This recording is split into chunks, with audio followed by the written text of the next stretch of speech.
Hello friends, today we will discuss a simple problem on internal combustion engine. So in previous video, we have seen that how to remember the indicated power formula, brake power formula and mechanical efficiency formula. What are the units of the substitutions have seen here. So we will use those formulas in this problem here. First of all, read the definition of the problem very completely, thoroughly here. Every statement must be understood very properly here. So there is a two-stroke diesel engine, has a piston diameter of 200 millimeter and a stroke of 300 millimeters here. So in this statement here, he has given that what is the type of internal combustion engine? That is a two-stroke diesel engine. How many cylinders this engine is having? Nothing is mentioned about the number of cylinders. That's why we will take it as a single cylinder two-stroke engine here.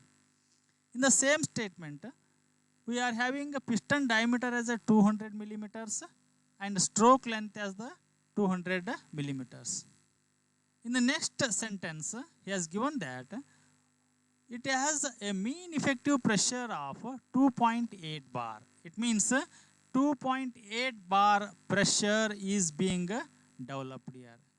Actually, during the cycles, there is a variation in the pressure developed inside the cylinders, but for the purpose of calculations here, we will consider the mean effective pressure as 2.8 bar here.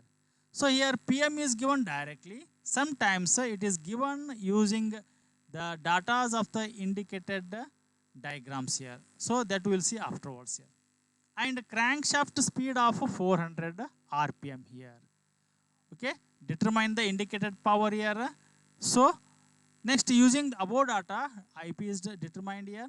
The diameter of the brake drum. In this sentence, he is given data about the drum diameter and what is the effective brake load acting on the drum here, that is given.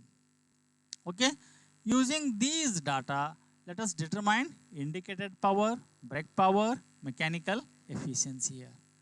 So we'll see that solution as a problem on single cylinder two-stroke engine.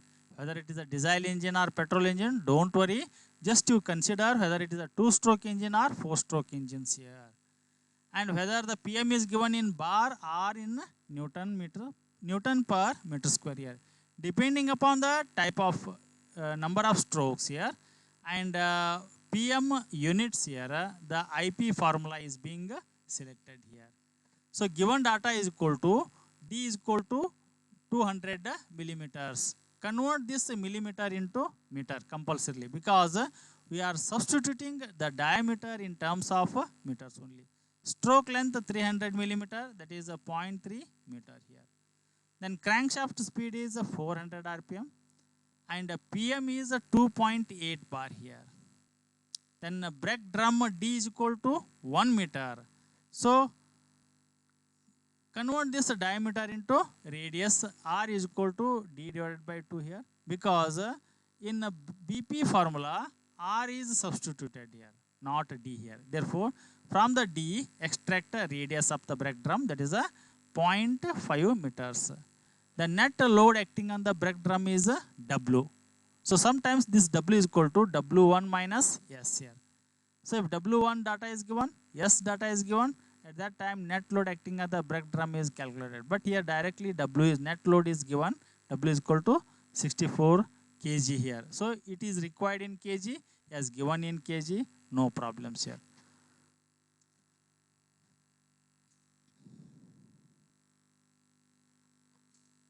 Okay, now we'll see that what is the IP formula. So we choose IP for two-stroke engine. PM is in bar, means the formula is 100 PM LAN divided by 60 here. So this is the formula used for a two-stroke engine and PM is in bar here. Okay, so 100 as it is, PM in bar means 2.8, L is 0.3 meter it is.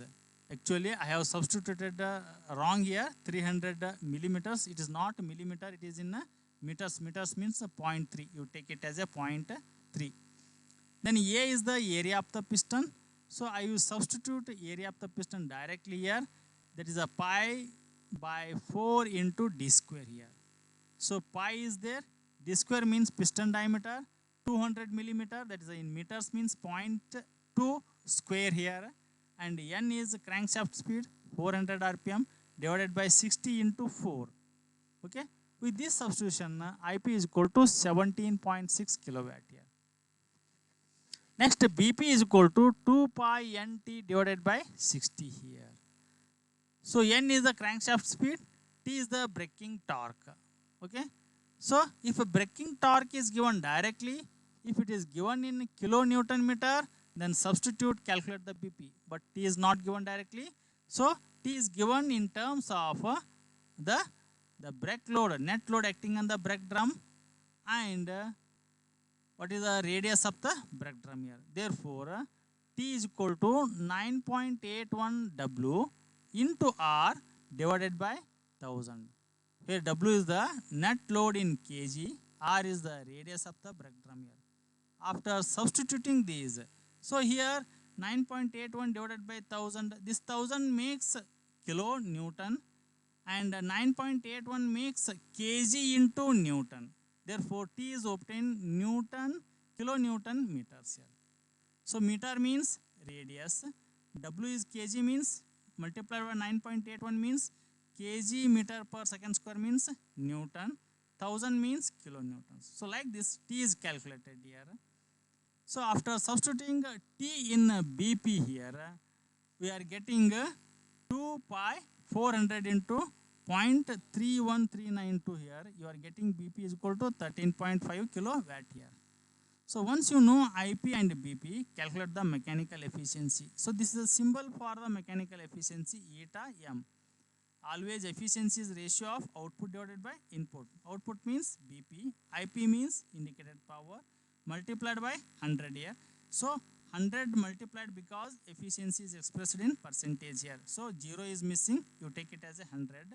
Therefore, mechanical efficiency is 13.5 divided by 17.6 means 74.7 percentage. It means 74.7 percentage of the indicated power is being available as a brake power at the end of the crankshaft here. So remaining amount of the power is lost in overcoming the frictions here. If a frictional power is asked, FP is equal to IP minus BP here. That can also be calculated here. So with this, we'll conclude these problems. We'll see different problem in the next video. Thank you.